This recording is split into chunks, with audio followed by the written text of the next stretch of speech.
Мэдээ үргэлжилж байна. Сонгон хайрхан дүүргийн 42 дугаар хорооны иргэн мөнх заяа 14 жилийн өмнө ямар ч хүн амьдрах боломжгүй уулын ингэрийн хатанд майхантай ирж байжээ.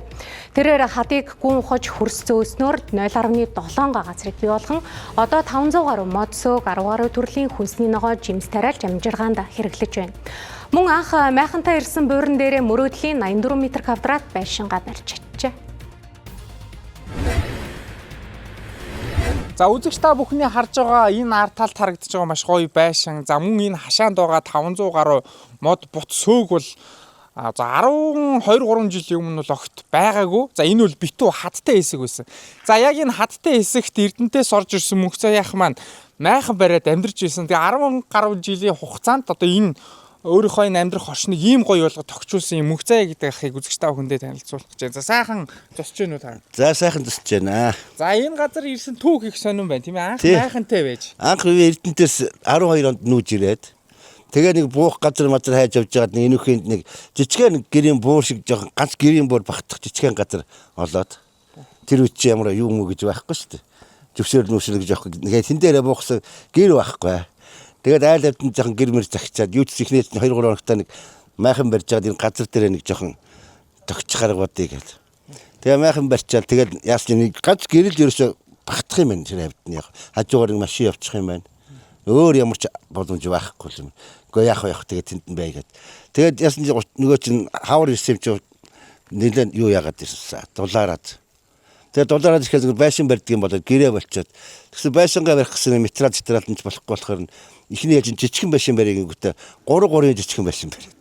Хаашаашаа нэг 3 хэмжээтэй жижигхэн яг ихэндээ яг амбар өрчөөд дараа нь хажууд нь гоё байшин барья гэж бодоол. Мөрөөдөл тэгээд нэг жижигхэн 3 байшин бариад. Тэгээд зунжингаа нөгөөдгийнхээ оргин тойрныг жоохон тэгшлээ штэ нэг жоохон шороо мороо чулуун молоогийн түүгээл ингээл.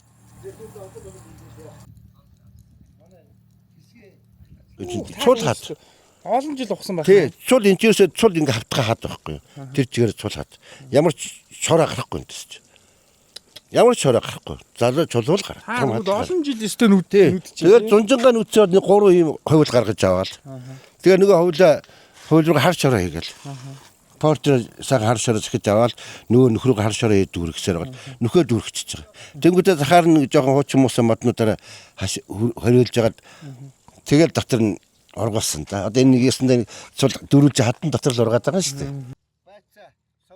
Одоо 67 настай мөнх заяагва энэхүү бүтээн байгуулалтыг тэтгэврийн мөнгөөрөө баг-багаар хийсээр өнөөдрийг хүргэжээ. Өмнө нь нэгч зээлгүй байсан тэрээр олон мод бутыг зөөврийн уцаар услах хүндрэлтэй байсан учраас тэтгэврийн зээл авч хашаандаа худаг гаргуулсан байна. Түүний хань эрүүл мэндийн шалтгаанаар хэвтэрт байдаг тул гэрээсээ холдох боломжгүй тэрээр хэлж байлаа.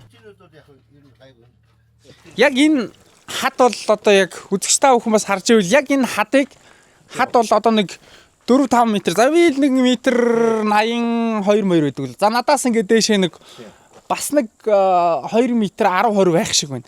За энэ хадыг бол ингээд битүү хад байсан. Энэ хадыг ингээд тийшээ ингээд хашааны цаалт үргэлжлэл явна шүү дээ. Ийм битүү хадыг мөнх заяах маань ингэж октодоос нэг жоохон ухаж угаад тэгээ яг эндээ өөрийнхөө яг ийм амьдрахыг хүссэн 0.7 газрыг хашаа байшингаа ингэж хийж барьсан байна. Зүлэг мөлгөө бол яг ингээд өөрснөө ингээд ургуулна да.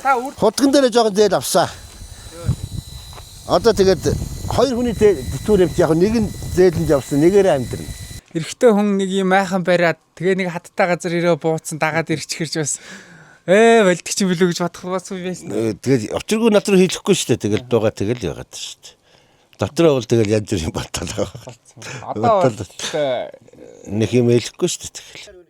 Иргэн мөнх заяа хүн хөдөлмөрлөж чадвал хадыг нүхлээд чамаагүй өөртөө тогтохтой орчныг бий болгож болдог хэмээн онцоллоо. Тэрээр цаашдаа хашаандаа усан ориглуур бүхийг хүрхрээ байгуулж одоо ургуулж буй хонхон цэцэг, наран цэцэг зэрэг 10 гаруй төрлийн цэцгийн цуглуулгаа улан баяжуулахаар төлөвлөж байна. Анх хадан дээр юу ч урахгүй байх гэж бодж байсан тэрээр хүн жилд ганцхан мод тарихад хэдэн жилийн дараа маш олон мод услаад зогсож байдаг юм байна хэмээн ярьж ирсэн юм а.